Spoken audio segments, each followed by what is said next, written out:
Kami bersyukur, kami membuka hati kami selebar-lebarnya, berbicara melalui hamba-Mu, melalui firman-Mu. Kami siap untuk mendengar. Haleluya. Yesus telah lahir ke dalam dunia ini, lambang pemerintahan berada di baunya. Yesus telah lahir ke dalam dunia ini, lambang pemerintahan berada di baunya. Lamanya penasehat ajaib, Allah yang berkuasa, Bapa yang kekal, Raja damai. Semua manusia pujilah dan sembah Dia. Glory bagi Dia. Haleluya, amin. Mari berikan tepuk tangan sorak-sorai kemuliaan buat Tuhan. Yesus telah lahir ke dalam dunia ini, lambang pemerintahan berada di baunya. Katakan Yesus. Yesus telah lahir ke dalam dunia ini, lambang pemerintahan berada di baunya. Namanya penasehat ajaib, Allah yang berkuasa, Bapa yang kekal, Raja damai. Semua manusia pujilah dan sembah Dia. Glory bagi Dia. Haleluya. Mari bersama kita bangkit berdiri. Namanya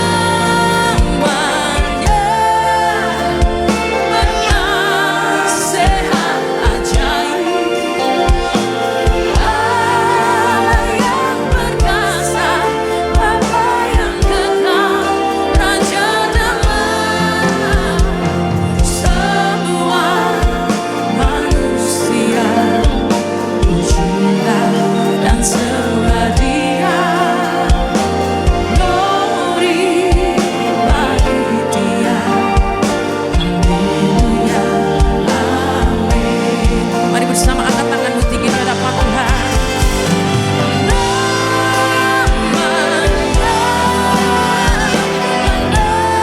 penasehat ajaib, Allah yang berkuasa, Bapa yang kekal, Raja damai. Semua manusia pujilah dan sembah Dia. Glory bagi Dia. Haleluya, amin. Glory bagi Dia. Haleluya, amin.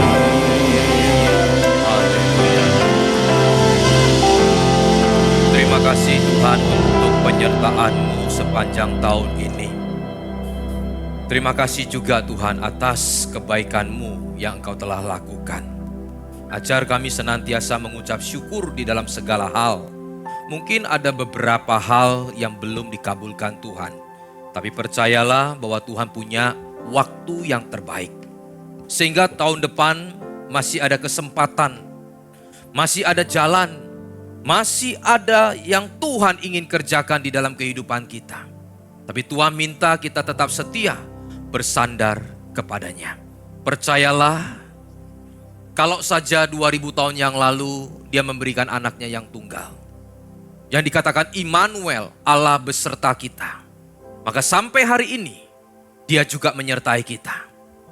Oleh karena itu Tuhan, biarlah melalui firman-Mu Engkau menguatkan kami, menghibur kami, menyembuhkan kami, memulihkan setiap hati kami yang terluka, dan mengubah cara pandang kami, sehingga kami bisa menilai, melihat segala sesuatu dari cara pandang Tuhan. Urapi setiap kami di tempat ini, di dalam nama Tuhan Yesus, kami sambut kebenaran firman-Mu. Haleluya. Amin. Bapak Ibu tetap berdiri, kita akan sama-sama memperkatakan mega project karakter Kristus, khususnya yang hari Jumat. Boleh ditampilkan, sama-sama kita baca, saudara boleh mengikuti setelah saya membacakan. Mega project karakter Kristus Jumat. Mega project karakter Kristus Jumat. Setia, bersyukur, penundukan diri, ketulusan. Mega project karakter Kristus Jumat. Mega project karakter Kristus Jumat. Setia, bersyukur, penundukan diri, ketulusan. Beri kemuliaan untuk Tuhan. Silakan duduk Bapak Ibu. Saudara, kemarin waktu di doa pagi, ya kalau nggak salah hari Sabtu atau hari apa, ada seorang pemuda, ya pemudi, dia mengatakan mereka kantornya itu setiap waktu banyak melakukan doa sebelum bekerja. Di mana saudara, dia juga mengingatkan kepada teman-temannya, dan teman-temannya juga tahu bahwa di tempat atau di gereja kita ini ada mega project karakter Kristus. Dan dia coba menerapkan di dalam kantornya, saudara. Sehingga dia katakan mempunyai dampak yang baik. Sehingga satu dengan yang lain bisa saling mengalah, saling berkorban, saling mengasihi. Dikala mereka, saudara, ada muncul masalah, dia tanya kepada pemudi ini, hari ini mega projectnya apa? Oh, harus sabar. Oh, cocok sekali. Nah saudara, jangan kita berpikir bahwa mega project itu hanya satu slogan. Tetapi mega project itu harus kita terapkan, maka akan menjadi satu dampak yang luar biasa. Sering kita katakan Bapak Ibu, orang seringkali mengejar mencari akibatnya. Padahal akibat itu adalah pemberian Tuhan. Akibat itu adalah efek dari apa yang kita lakukan. Barang siapa yang rendah hatinya, maka dia akan memperoleh kehormatan kekayaan. Jadi kita melakukan rendah hati, maka itu akan diberikan. Barang siapa yang rukun, kesitulah Tuhan akan memerintahkan berkatnya. Jadi urusan berkat itu adalah urusan Tuhan, dan Tuhan akan perintahkan kepada kita kalau ada kesatuan, kerukunan, dan lain sebagainya. Satu ketika saudara, malam, ini beberapa minggu yang lalu, Tuhan kasih saya mimpi, saudara. Kita memang gak mengatakan semua mimpi itu dari Tuhan. Tapi saudara mudah mengujinya. Apakah itu membawa kita lebih dekat kepada Tuhan? Apakah itu masuk di dalam visi yang Tuhan di dalam gereja kita? Atau membawa kita itu menjadi duniawi, membuat kita jauh daripada Tuhan? Sebetulnya secara umum itu dulu yang harus menjadi alat uji. Ya, harus sesuai firman Tuhan. Kalau tidak sesuai dengan firman Tuhan, jangan katakan itu dari Tuhan. Contohnya apa, Pak? Saya dapat mimpi, Pak. Saya nikah lagi sama perempuan itu. Sudah, itu dari setan, saudara. Betul nggak? Udah nggak usah saudara timbang-timbang lagi mau tanya Tuhan. Itu sudah bukan dari Tuhan. Itu karena nafsu kita lagi mikirkan sesuatu yang bukan milik kita. Lalu kita katakan Tuhan kasih. Itu setan, saudara. Jadi kita harus tahu apa yang kita dapat itu sesuai dengan firman enggak. Kalau keluar dari firman membawa kita jauh daripada Tuhan, sudah 100% itu not for God. Bukan daripada Tuhan. Lalu saudara, saya mimpi di mana ada satu pertandingan. Dan menariknya di dalam pertandingan itu adalah anak-anak Yes di tempat kita. Singkat cerita, muncullah 4 pemenang. masuk di dalam semifinal. Ada satu pemuda-pemudi saudara, ya pokoknya anak Yes lah. Ya, saya lihat wajahnya, tetapi memang pintar, pandai saudara.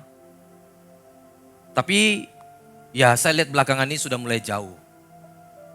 Di dalam perlombaan itu dia pandai sekali. Di mana pertandingan itu saudara tentang berdebat seperti pilkada kemarin. Membeli soal dan menjawab soal. Jadi orang ini jago sekali menjawab, berdebatnya bagus sekali.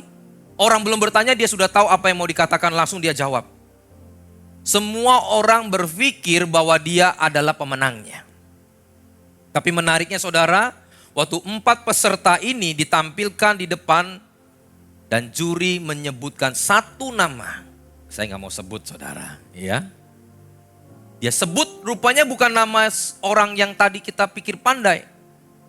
Tapi dia menyebut salah satu peserta lagi. Dan orang kaget saudara, termasuk saya juga kaget. Secara manusia kita akan menilai orang ini yang akan dipanggil sebagai pemenang. Tapi di situ Tuhan mengajar. Rupanya saudara, pertandingan itu bukan hanya menilai kepandaian saja. Tapi menilai karakternya. Menilai sifatnya. Lalu yang kedua saudara, di situ Tuhan mengingatkan, manusia boleh berusaha, tapi Tuhanlah yang menentukan pada akhirnya. Makanya di gereja kita saudara, STT kita, Adi Wacana, Pak Fengki mencanangkan, ya, nanti di sertifikat atau ijazah kelulusan itu, kalau memang diizinkan dan boleh, kita mau tambah saudara, atau minimal internal kita tambah di bawahnya itu karakternya seperti apa.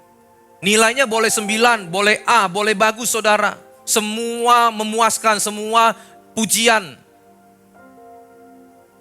Tetapi kalau pada akhirnya karakter kita merah, saudara mau sombong apa? Mau S1, mau S2, mau S3, tapi begitu sertifikat Adi Wacana dibaca, orang tahu memang nilainya bagus, tapi karakternya kurang bagus.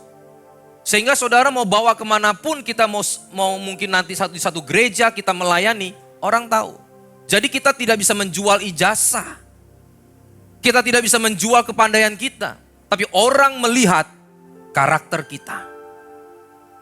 Bahkan saudara lihat di negara-negara atau perusahaan-perusahaan yang hebat, yang bagus, yang dinilai bukan lagi bicara tentang skillnya saja. Saya katakan saja ini artinya perlu ya, saya tidak katakan. Kalau keempat peserta ini sudah bisa masuk final, artinya kan sudah teruji juga skillnya. Tapi yang satu merasa lebih pandai, tetapi rupanya Tuhan yang menentukan bahwa orang ini bukan hanya dinilai dari kepandaiannya, tapi dinilai bahwa seberapa besar dia mempunyai karakter dan dekat kepada Tuhan. Perusahaan yang hebat saja saudara dia tanya, kalau dia mau memberikan posisi yang bagus loh ya, kalau hanya karyawan pabrik ya mohon maaf. Cuma setel mesin, cuma begitu ya sudah. Tapi kalau dia mau pemimpin untuk memimpin karyawannya perusahaannya saudara. Salah satu yang saya dengar dari salah satu teman kita. Dia katakan perusahaannya mencari. Dia tanya keluarganya. Kamu punya berapa istri, anak-anakmu dan sekarang di mana dan kamu tinggal bagaimana? Karena mereka menganggap kalau kamu saja tidak bisa memimpin keluargamu, bagaimana kamu bisa memimpin perusahaan saya? Makanya jangan heran saudara, banyak orang juga punya karyawan ratusan bahkan ribuan, tapi satu anaknya dia nggak bisa didik. Karena apa? Karena tidak ada keteladanan. Karena tidak memberikan contoh. Hanya berpikir saudara memberikan uang, semua fasilitas cukup. Dan Tuhan saudara menilai bukan hanya itu saja. Tapi Tuhan menilai bagaimana hidup kita di hadapannya. Nah hari ini saudara kita akan melihat firman Tuhan dengan tema yaitu Immanuel. Di dalam Yesaya 7 ayatnya yang ke-14, kita baca 2 ayat langsung. Yesaya 7 ayat yang ke-14 dan nanti Matius 1 ayat yang ke-23. Di dalam Alkitab itu hanya ada 3 kata Immanuel. 2 yang nanti akan kita baca, 1 itu hanya satu situasi di mana bangsa Israel itu menyebut terpujilah Tuhan Immanuel gitu. Jadi tidak mempunyai makna yang khusus. Tapi kedua ayat ini mempunyai makna yang khusus. Di mana Yesaya 7 ayat 14 dikatakan, sebab itu Tuhan sendirilah yang akan memberikan kepadamu suatu tanda. Sesungguhnya seorang perempuan muda mengandung dan akan melahirkan seorang anak laki-laki, dan ia akan menamakannya Immanuel. Yesaya hidup 740-50 tahun sebelum kelahiran Yesus. Tapi sudah dinubuatkan di tengah-tengah bangsa Israel yang dibuang, di tengah-tengah saudara bangsa Israel yang tercekam hidupnya. Tapi nubuatan Yesaya mengatakan Allah akan menyertai kita. Tapi waktu itu bentuknya masih beda saudara. Sebelum kelahiran Yesus. Tetapi waktu Matius 1 ayat yang ke-23 digenapilah dalam kelahiran Yesus. Sesungguhnya anak darah yang tadi dikatakan seorang muda, ya, anak darah yaitu Maria akan mengandung dan melahirkan seorang anak laki-laki. Dan mereka akan menamakan dia Immanuel, yang berarti Allah menyertai kita. El artinya Allah, Immanu artinya menyertai kita. Allah yang jauh di sana saudara, yang didamba-dambakan oleh orang Israel. Lalu Tuhan memberikannya melalui kelahiran Yesus di muka bumi ini. Sebagai apa? Sebagai juru selamat dan menyertai setiap kita. Dulu sebelum Yesus saudara, perjanjian lama itu sudah tergambar bahwa Tuhan menyertai umatnya dalam bentuk yang lain pastinya. Di mana waktu bangsa Israel dibawa keluar dari Mesir, di situ Tuhan sudah menyertai mereka dengan tiang awan dan tiang api. Itu bicara apa? Papan saudara. Di mana mereka nggak kepanasan, ada tiang awan. Mereka tidak kedinginan, ada tiang api. Mereka kapan mau berjalan, tiang awan itu akan berjalan, tuntunan. Dikatakan 40 tahun kasut dan pakaiannya tidak rusak. Itu bicara sandang. Pangan Tuhan kasih roti dari sorga. Setiap hari saudara. Sandang, pangan, papan dicukupkan Tuhan. Penyertaan Tuhan itu luar biasa Bapak Ibu. Cukup untuk mereka. Bahkan saudara lihat. Waktu Tuhan kasih roti dari sorga itu, hanya 1 hari kamu boleh makan. Kalau kamu ambil lebih, besok akan busuk dan dikatakan jadi ada cacing ya. Gak bisa dimakan lagi. Jadi bangsa Israel ada yang ngambil lebih saudara. Begitu pagi dia lihat sudah hancur. Tapi menariknya begini, oh Pak itu memang kadaluarsanya 1 hari. Kita kan begitu. Semua dibilang, oh itu memang begitu Pak dari sananya. Saudara tahu? Hari Sabat mereka gak boleh mungut makanan. Makanya makanan itu sebelum hari Sabat kamu boleh ambil 2 porsi untuk hari Sabat. Setelah lewat hari Sabat kalau kamu ambil lebih lagi itu busuk. Itu artinya apa? Itu bukan soal expirednya 1 hari. Itu memang menandakan bahwa Tuhan menyertainya. Tuhan yang melakukannya. Tetapi seringkali saudara yang terjadi adalah kita selalu merasa tidak cukup. Kita merasa iri kepada orang lain. Padahal saudara, Tuhan itu memberi setiap kita itu sesuai dengan porsi kita masing-masing. Sudah ada porsinya. Saudara gak usah membanding-bandingkan satu dengan yang lain. Ada seorang pelayan Tuhan di dalam Alkitab. Ya, pelayan Tuhan ya. Entah itu dia seorang pemuji, entah dia seorang aser atau apapun. Tapi Asaf ini adalah seorang pelayan Tuhan. Waktu dia melayani, dia katakan Tuhan itu baik. Siapa yang berani katakan Tuhan tidak baik? Tapi di tengah-tengah saudara dia mengatakan Tuhan baik. Dia juga menilai orang di luar sana, orang yang tidak melayani, orang yang tidak dalam Tuhan. Dia katakan kok diberkati. Makanya dikatakan Asaf itu cemburu. Saudara mengerti arti cemburu? Bukan iri. Iri itu adalah sesuatu yang bukan milik kita, kita ingini. Makanya saudara jangan pernah iri dengan suami orang. Kita jangan pernah iri dengan istrinya orang. Itu milik mereka, kita punya milik sendiri. Hukum Taurat pun mengatakan jangan mengingini barang orang lain. Saudara jangan mengingini milik orang lain. Tapi kenapa Asaf katakan cemburu? Cemburu itu adalah sesuatu yang punyanya kita diambil orang. Suami istri ya harus cemburu kalau pasangannya diambil. Jangan gak apa-apa Pak, biar aja nanti Tuhan kasih yang baru. Nah ini salah.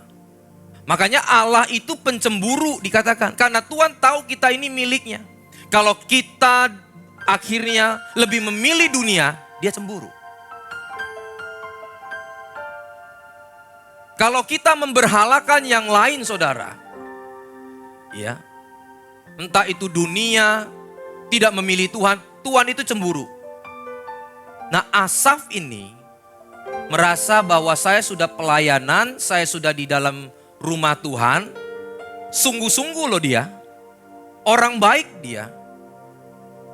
Tapi saudara dia bisa cemburu, dia merasa harus selayaknya saya yang dapat. Ini kan juga seringkali di dalam kekristenan kita toh.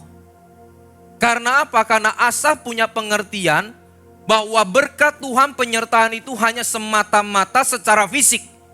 Karena yang dinilai itu hanya secara fisik. Mereka gemuk, mereka makmur, mereka mujur, mereka sehat. Yang diukur fisik.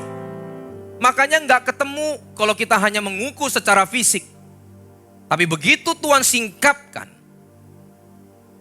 Memang tidak diceritakan di dalam Alkitab. Dia di dalam ibadah saudara mendengar lagi firman Tuhan. Dibuka kembali pengertian yang benar. Rupanya waktu dia selidiki dia lihat. Hidup orang fasik ini penuh dengan kecongkakan. Mulut mereka melawan langit. Mereka tidak hidup di dalam Tuhan. Sampai akhirnya Asaf punya pengertian yang benar. Dia katakan, tetap terpujilah Tuhan. Asaf kondisinya tidak berubah. Tapi karena pengertiannya tentang Tuhan, penyertaan Tuhan itu bentuknya seperti apa, dia sudah mengerti. Akhirnya dia memuji Tuhan. Meskipun kondisinya tidak berubah, tapi dia sudah mengerti apa keinginan Tuhan. Makanya penyertaan Tuhan itu saudara jangan hanya ditimbang, hanya dilihat dari penyertaan secara fisik. Seringkali saudara firman Tuhan pun yang kita cuplik adalah firman Tuhan sesuatu yang mengatakan apa? Berlimpah-limpah. Pokoknya sesuatu yang sepertinya membuat kita wah bergairah. Tapi kalau begitu dengar kata secukupnya, loyo saudara. Padahal kalau kita mau selami firman Tuhan dengan baik, kata secukupnya itu luar biasa. Kita lebih memilih doa Yabes yang berlimpah-limpah daripada saudara doa yang Yesus perintahkan kepada kita. Doa Bapa kami. Padahal doa Bapa kami doa yang Yesus sendiri ajarkan kepada kita. Tapi sebagian gereja menolaknya. Sudah gak relevan Pak. Dulu cukup, sekarang gak cukup Pak. Bayangin. Padahal saudara doa Yabes itu kalau kita mau lihat lebih dalam. Kita lihat dulu. 1 Tawarik 4 ayat yang ke-9 sampai dengan ke-10. 1 Tawarik 4 ayat yang ke-9 sampai dengan ke-10. Banyak orang kan kalau doa Yabes luar biasa. Tapi mereka tidak pernah menyelidiki apa yang terjadi kepada Yabes. 1 Tawarik 4 ayat yang ke-9. Yabes lebih dimuliakan daripada saudara-saudaranya. Nama Yabes itu diberi ibunya kepadanya. Sebab katanya begini. Kenapa dia kasih nama Yabes? Karena aku telah melahirkan dia dengan kesakitan. Saudara, kalau kita baca ini pasti kita langsung berpikir seorang ibu melahirkan sakit. Pasti sakit. Tapi kenapa dia dikatakan lebih dimuliakan daripada saudara-saudaranya? Kenapa dikatakan oleh ibunya waktu dia melahirkan Yabes itu dia sakit? Apakah saudara-saudaranya yang lain waktu dilahirkan tidak sakit? Artinya sakit yang dimaksud ini bukan sakit saat melahirkan. Tapi keadaan mereka sedang sakit. Sakit ekonominya, mungkin ibunya sedang sakit. kondisinya tidak baik-baik saja. Jadi saudaranya anak yang pertama, anak yang kedua, ekonominya lagi mapan, lagi baik-baik saja. Tetapi waktu begitu melahirkan Yabes, kondisinya lagi gak bagus. Makanya dia berpikir, nanti bagaimana membesarkan anak ini. Kondisinya lagi pedih. Ini firman Tuhan. Nah mohon maaf saudara, kalau kita terus hanya diajarkan tentang doa Yabes, kondisi kita lagi bagus, kondisi kita lagi baik. Tapi kita hanya saudara membaca apa? Kondisinya berlimpah-limpah. Karena ayat selanjutnya kita lihat ayat 10. Diperlebar, diperbesar daerahnya. Yabes berseru kepada Allah Israel katanya, kiranya engkau memberkati aku berlimpah-limpah, memperluas daerahku. Dan kiranya tanganmu menyertai aku dan melindungi aku daripada malapetaka. Sehingga kesakitan artinya dia lagi pedih, lagi sakit, lagi masalah, tidak menimpa aku. Dan Allah mengabulkan permintaannya itu. Kita seringkali hanya comot yang ayat 10. Lalu dinyanyikan, lalu didoakan saudara. Tanpa mengubris apa yang terjadi pada saat itu. Jadi mohon maaf nih. Bapak Ibu kalau kondisi lagi baik-baik saja. Cuma memikirkan hanya memperluas daerah. Itu kita sedang memposisikan diri kita. Orang yang sedang sedih, orang yang sedang sakit. Orang gak pernah ngomong ini. Hanya comot ayat 10 lalu dipublikasikan. Maleakhi 3 ayat sekian saudara. Tentang perpuluhan. Itu dicomot. Padahal itu Tuhan sedang marah kepada bangsa Israel. Sedang mengutuk bangsa Israel. Jadi kalau ayat itu kita comot. Untuk memberitahu jemaat, untuk memberikan perpuluhan. Engkau sedang memposisikan jemaatmu dikutuk oleh Tuhan. Jahatnya seperti itu. Kenapa? Karena hanya ingin memperkaya dirinya. Memperkaya gerejanya. Gak pusing saudara apa yang dikatakan oleh firman Tuhan kebenarannya. Yang penting kas penuh, orang perpuluhan. Orang sakit saudara, kena masalah besar, ditanya dulu pertama. Ini mohon maaf ya. Sudah perpuluhan belum? Kalau belum perpuluhan dulu. Nanti lihat 2-3 bulan. Kalau sudah baik, sudah benar. Kalau masih begitu, baru kita konseling. Kalau enggak, itu mungkin masalah pertama. Belalang pelahap tuh yang makan. Jemaat lagi susah. Jemaat lagi perlu pertolongan. Lagi perlu didoakan. Malah ditagih perpuluhan. Itu rusaknya saudara. Makanya Yesus mengajarkan kepada kita, doalah seperti apa yang kuajarkan, yang kukatakan. Lukas 11 ayatnya yang kedua sampai dengan ketiga.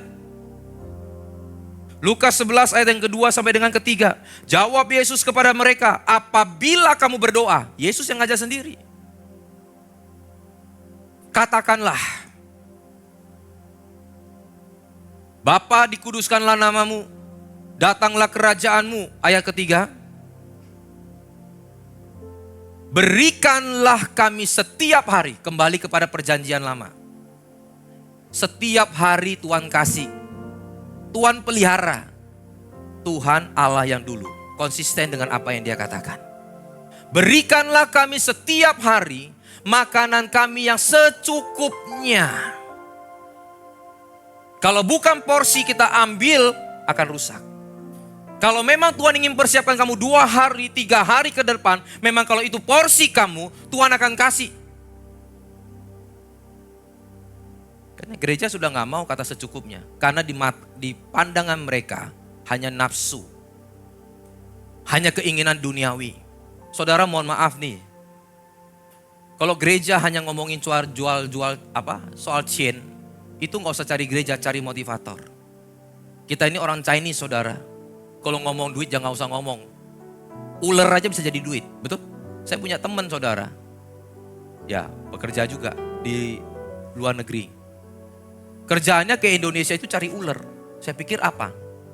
Rupanya ular itu saudara diambil kulitnya, dijual ke negara itu. Jadiin tas sama jadiin sepatu. Makanya saya mau pastikan waktu di Taman Eden, kalau ketemu orang ini saudara. Itu ular sudah jadi sepatu sama tas. Kita ini orang Chinese di gereja itu gak usah ngajarin cari cuan. Tapi kalau memang otaknya hanya cuan, saudara. Apa kita pegang pun bisa jadi duit. Gereja itu ngajarin orang bagaimana dia hidup berkenan di hadapan Tuhan. Kalau orang baca kata secukupnya apa? Ini motivator nih saudara. Kalau kamu di dalam kondisi seperti ini, kamu punya pengeluaran lebih tinggi, pendapatan kamu lebih rendah, perbesar kapasitasmu, bukan kurangi pengeluaranmu. Betul? Itu motivator. Gereja sudah masuk, oh betul juga, perbesar kapasitas. Saya tidak mengajarkan saudara untuk menjadi orang yang tidak bekerja. Kata secukupnya, waktu saya mempersiapkan ini saudara, Tuhan kasih hal yang luar biasa. Secukupnya itu begini Bapak Ibu. Secukupnya kalau kita tidak cukup, ya cukupkan. Kalau kita bekerja itu belum cukup untuk kebutuhan kita, cukupkan. Bekerjalah. Kalau kita kurang pandai, kita kurang pintar, belajarlah supaya cukup pintarmu. Terlebih kalau kamu sudah cukup pintar, sudah cukup semuanya, jangan ada hawa nafsu dan ambisi. Kalau saudara sudah cukup, lalu itu bukan porsi kita, kita paksa. Yang terjadi saudara adalah kita menjadi serakah. Kita menjadi orang yang sombong dan orang yang angkuh. Dan pada akhirnya kita akan merasa bahwa kita bisa itu karena kita, bukan karena Tuhan. Makanya kata cukup itu luar biasa. Bukan membuat kita jadi malas. Kalau nggak cukup ya tetap bertanggung jawab. Apa yang nggak cukup? Pengeluaran Pak saya besar. Nggak cukup. Karena memang itu dibutuhkan. Kalau gitu cukup kan. Berdoa sama Tuhan. Cari jalan keluar. Mungkin cari apa, ada sesuatu tambahan apa, silakan. Kalau kita kurang pintar, terus belajar. Cukup. Supaya itu mampu membuat kita menjadi lebih pandai. Cukup. Cukup tidak membuat kita keluar dari tanggung jawab kita. Cukup tidak membuat kita serakah dan menjadi ambisi yang penuh dengan nafsu. Makanya Tuhan katakan, cukupkanlah. Bahkan hal yang kita kelihatannya baik pun, kalau berlebihan akan tidak menjadi baik kalau itu bukan porsimu. Apa Pak? Apa sih yang bagus? Makanan sehat, betul? Makanan sehat kalau saudara makan berlebihan, jadi baik gak? Kok gak bisa jawab ini? Tetap jadi gak baik. Kalorinya harus diukur, lemaknya harus diukur, cukup. Kalau enggak cukup, saudara harus tambahkan kalori. Saudara harus tambahkan fat. Fat itu juga berguna. Kolesterol itu pun berguna, tapi cukup. Jangan kelebihan kolesterol. Cukup.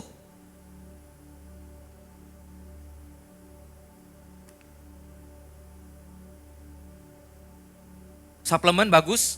Bagus. Kalau kelebihan bagus gak? Olahraga bagus? Bagus. Kalau kelebihan apa? Gak bagus. Semua disesuaikan. Umur 50 olahraganya begini. Umur 40 olahraganya begini. Semua itu ada takarannya Bapak Ibu. Saya sama Pak Fengki pergi ke lab. Periksa saudara.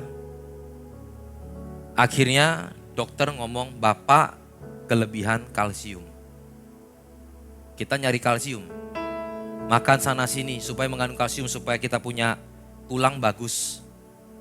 Tubuh kita. Rupanya kelebihan kalsium itu bisa menyerang saraf dan otot kita. Membuat malah tubuh kita kelelahan. Sehingga setiap pagi bangun itu kok rasanya pegel, capek. Harus diatur Pak porsinya. Akhirnya saudara komposisinya, dosisnya dikurangin. Sekarang setelah berminggu-minggu akhirnya membaik. Kata cukup itu sangat luar biasa. Saya baru dari Jakarta saudara. Kita ini kan ada baru bangun ya 2-3 bulan ini. Dan kemarin tanggal 8 sudah soft opening. Dan kemarin sudah grand opening di Best Peak 2 di Jakarta. Itu tepatnya di restoran Angke Heritage seberangnya. Karena kalau saudara saya ngomong Oslo, saya ngomong Bloom, saya ngomong HPL, saudara nggak ngerti. Karena itu aksesoris bangunan. Tapi kalau saya ngomong restoran Angke, pasti saudara makanan, pasti tahu semua. Ini di seberangnya. Ada yang namanya kompleks IDD, Indonesia Design District. Jadi konsep semua toko ratusan di sana harus ada desainnya. Jadi nggak boleh jual barang itu kaku-kaku. Misalkan kita jual keramik, ya jual keramik aja gitu, nggak boleh. Keramiknya harus ditata, dibuat satu fashion atau desain. Satu orang masuk, mereka bisa tahu, oh rumah saya mau kayak gini, kayak gini. Jadi mereka bangunnya itu semua penuh dengan konsep lampu dan semuanya. Termasuk waktu gereja kita mau masuk di sana. Kita sketch, Pak butuh buru-buru nih. Ya sudah buat, mereka percaya aja. Nah puji Tuhan saudara, waktu akhir memang bukan sempurna tapi bisa diterima oleh mereka. Waktu bangun di sana saudara, saya dipinjamkan mobil. Ya. Nah mobilnya itu mobil solar. Tahunnya sudah cukup lama, 10 tahun ke atas lah. Teknologinya itu masih biosolar. Belum yang sekarang Pertamina Dex dan lain-lain. Jadi karena di komplek itu saya tinggal saudara, susah sekali cari biosolar. Waktu di luar pun truk-truk antri, sekarang pun sudah kekurangan solar saudara. Sehingga saya banyak mengisi Pertamina Dex atau Pertalite, Dexlite. Tapi yang saya bingung begini, kok rasanya sama? Kalau saudara yang punya mobil bensin, kalau kita pakai Pertalite sama Pertamax, pasti Pertamax lebih enak, betul? Karena memang komposisinya, teknologinya harus Pertamax. Saudara turunin pasti nggak enak. Saudara lebihkan akan jadi berat. Pernah nggak ngerasain begini? Kelihatannya semua di sini tuan rumah semua, nggak ada yang jadi supir, ya? Semua supir yang ngendaliin. Nah waktu saya naik itu, saya pakai ini harganya saudara tahu kalau Pertamina Dex itu 2 kali saudara, hampir kayak turbo harganya. Tapi mau gak mau. Tapi kok saya injek kok sama aja ya. Waktu di tol saudara, saya coba aja. Gak sering-sering, coba aja saudara. Setelah di 100 lebih udah mentok. Diinjek pun gak bisa naik lagi. Tapi waktu saya pakai biosolar sama juga. Lalu saya tanya kepada teman saya yang ngerti otomotif ya. Pak kenapa kok begini? Oh Pak itu karena dulu memang belum didesain untuk yang seperti itu. Teknologinya begitu. Jadi Bapak kasih itu pun borosnya sama, kencengnya juga sama. Oh saya baru ngerti. Karena memang sesuai dengan ukuran dan porsinya. Kalau saudara memaksa hidup kita, maka saudara yang terjadi adalah bisa sakit, kita bisa jadi serakah, jauh dari keluarga, mengabaikan Tuhan dan lain sebagainya. Tapi kalau memang itu sudah porsimu, Tuhan akan kasih juga dengan cara yang baik. Keluargamu juga akan baik-baik, pelayananmu juga akan baik-baik, dan semuanya akan baik. Karena memang itu sudah porsimu. Makanya kata cukup itu luar biasa. Cukup itu adalah kebenaran.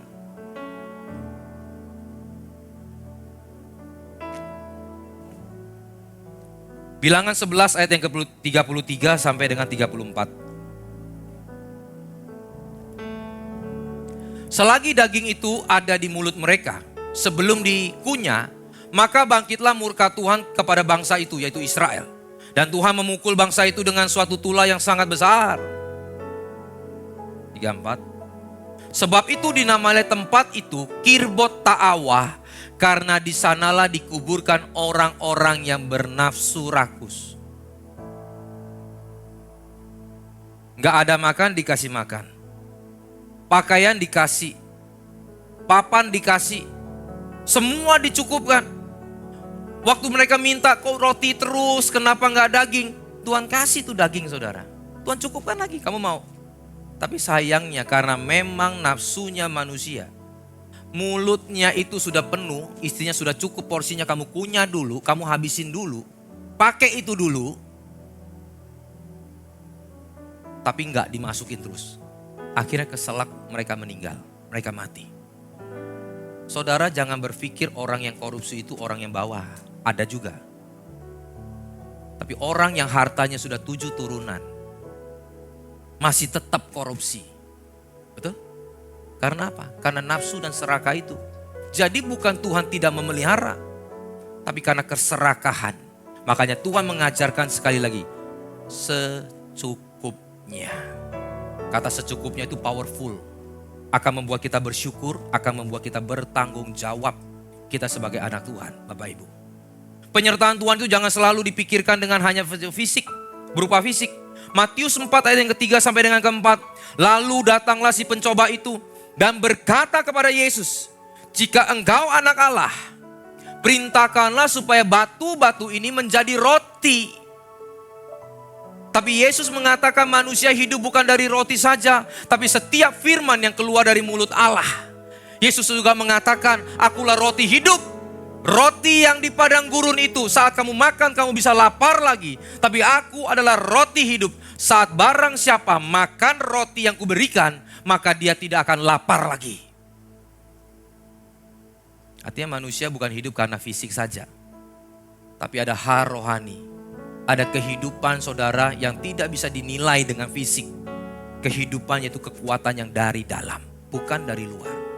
Kalau dari luar itu kita makan kita kenyang. Tapi kalau dari dalam saudara, itu ada satu kepuasan yang luar biasa. Contohnya, meskipun kita nggak kenyang, tapi kalau kita bisa menjadi berkat, bisa buat baik sama orang saudara, itu kita rasa puas. Banyak orang sombongnya luar biasa, diberkati luar biasa, ngomong tentang Tuhan diberkati. Tapi gak pernah cerita berapa banyak dia tolong orang. Gereja besar, luar biasa begini saudara, perpuluhannya banyak, orangnya banyak. Sudah berapa gereja di pedalaman yang engkau tolong? Apa cukup dengan doa saudara?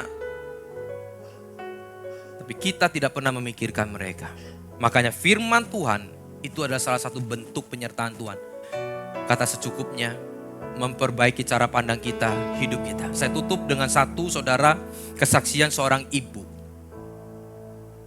Supaya kita mengerti bahwa bentuk penyertaan Tuhan itu bukan hanya saudara lihat, wah saya harus begini. Tapi pada akhirnya bisa Tuhan kasih. Seorang oma saudara, kami waktu di Jakarta, dia bersaksi di acara ladies. Pak, berapa bulan yang lalu, saya baru dari rumah sakit dan hari ini saya sudah sembuh. Tapi ada yang ingin saya saksikan kepada teman-teman semua. Dia tulis saudara di beberapa lembar kertas luar biasa. Karena itu punya pengalaman yang luar biasa. Waktu perjamuan kudus di gereja BES Jakarta. Saya mengambil roti. Dan di dalam roti itu ditulis di dalam Yeremia 17 ayat ke-14. Boleh dibuka. Dia baca saudara. Sembuhkanlah aku ya Tuhan maka aku akan sembuh. Selamatkanlah aku ya Tuhan maka aku akan selamat. Dia baca itu. Kondisinya bagus, kondisinya baik-baik saja. Buat apa saya ini? Sembuhkan, selamatkan. Saya sudah selamat, saya sudah sembuh. Saya gak apa-apa. Tapi dia tetap makan, dia minum. Dia check up setiap berapa bulan sekali dan bulan depan bertepatan dia dengan check upnya. Lalu dia ngomong sama putrinya, kamu tolong ambil mama perjamuan kudus lagi. Mama gak sempat berjamu. Akhirnya saudara, sampai di rumah dia ambil lagi dari ratusan ayat. Dia dapat lagi ayat Yeremia 17 ayat 14 ini. Sembuhkanlah aku, selamatkanlah aku. Dia baru check up. Saudara tahu hasilnya begitu keluar. Dokter katakan, ibu mengalami sakit ini dan harus dioperasi. Kaget luar biasa. Dia langsung ingat firman Tuhan saudara. Dokter katakan harus operasi segera. Singkat cerita dia operasi. Lalu dia mengatakan di tengah-tengah operasi itu dia bius lokal. Artinya dia tetap sadar tapi tidak rasa sakit. Dokter, suster ada beberapa di sana pegang pisau, pegang begini. Dia tahu dengar suaranya kring-kring. Tapi dia gak mau noleh kepada masalahnya. Anggap aja begitu. Dia tidak mau lihat persoalannya. Tapi dia melihat firman Tuhan yang dikatakan sembuhkanlah aku Tuhan maka aku akan sembuh. Selamatkanlah aku ya Tuhan maka aku akan selamat. Itu yang dia renungkan, itu yang dia baca, itu yang selalu dia ingat saudara. Sampai muncul kekuatan. Dan operasi yang harusnya 6-8 jam selesai dalam 2-3 jam. Dan hari itu dia sembuh. Apa yang saya mau katakan? Dan ibu ini karena memang sudah terdidik dengan baik dengan pengajaran. Kesembuhan itu pasti dia katakan. Tapi Pak yang saya terima satu rema adalah Tuhan Maha Tahu. Sebelum kita mengalami masalah Tuhan terlebih tahu terlebih dahulu. Makanya saudara firman Tuhan itu datang kepada kita waktu kita belum mengalami satu masalah. simpan itu di dalam hati kita. Akan muncul nanti waktu kita mengalami masalah. Siapa bilang orang Kristen gak bisa kena masalah? Mohon maaf ya, kalau malaikat mungkin ngomong pret. Waktu kita lagi muda kita ngomong begitu. Saya gak sakit, tapi saya tidak boleh mengatakan ikut Tuhan pasti gak sakit. Arogan sekali. Bikin KKR kesembuhan aja, bikin KKR pengusiran setan saja, bikin KKR ekonomi bagus saja. Ekonomi saya lagi bagus, kondisi saya lagi bagus. Tapi kalau lagi gak bagus, umur nanti sudah 60, 50, tiba-tiba kena penyakit. Bingung dengan apa yang diajarkan. Karena apa yang diajarkan, itu hanya bersifat sementara. Apa yang kamu alami pada saat itu. Realitas hidup harus diajarkan, kebenaran disampaikan. Menyikapi masalah itu yang membedakan kita dengan orang dunia. Kita menyikapinya bersama dengan Tuhan. Mari kita bangkit berdiri. Setiap apa yang kami terima, itulah anugerah dari yang datangnya daripada Tuhan. Kekuatan yang daripada Tuhan, itulah pun anugerah dari Tuhan. Kita mungkin tidak diluputkan dari masalah, tapi kita diberitahu terlebih dahulu. Kita diberikan firman Tuhan untuk mengawal kita, untuk menguatkan kita dikala kita mengalami masalah.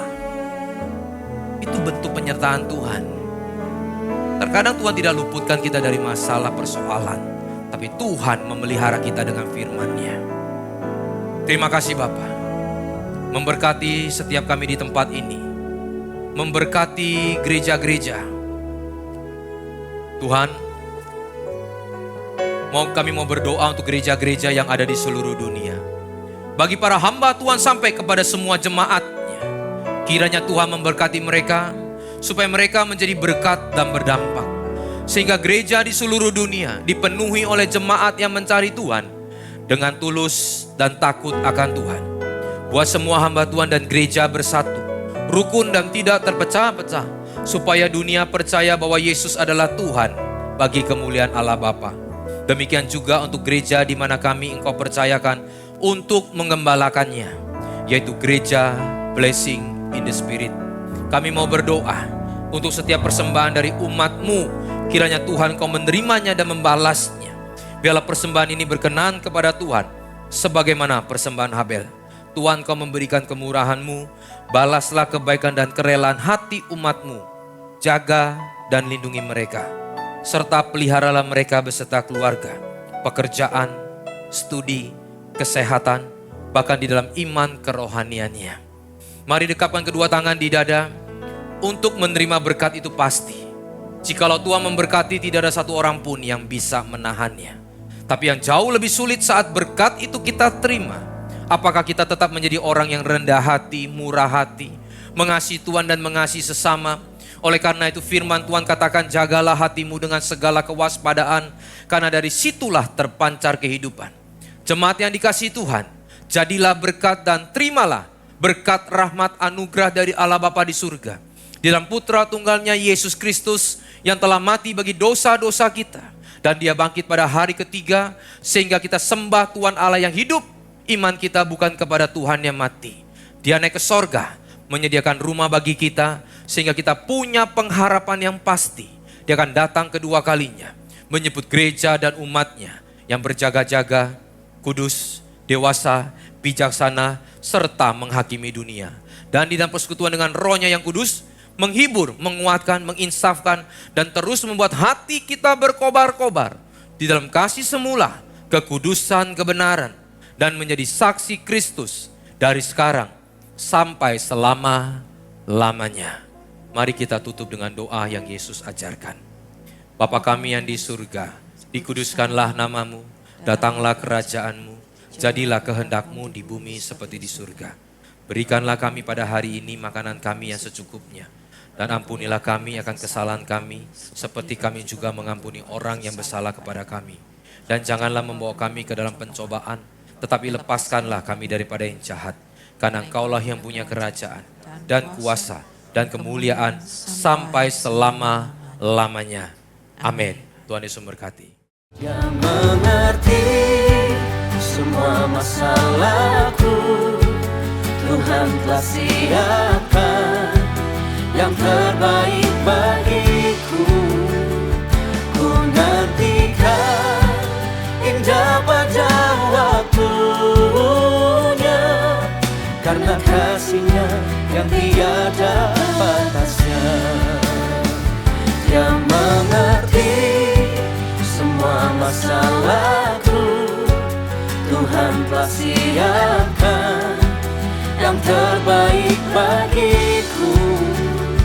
Ku nantikan indah pada waktunya, karena kasih-Nya yang tiada batas.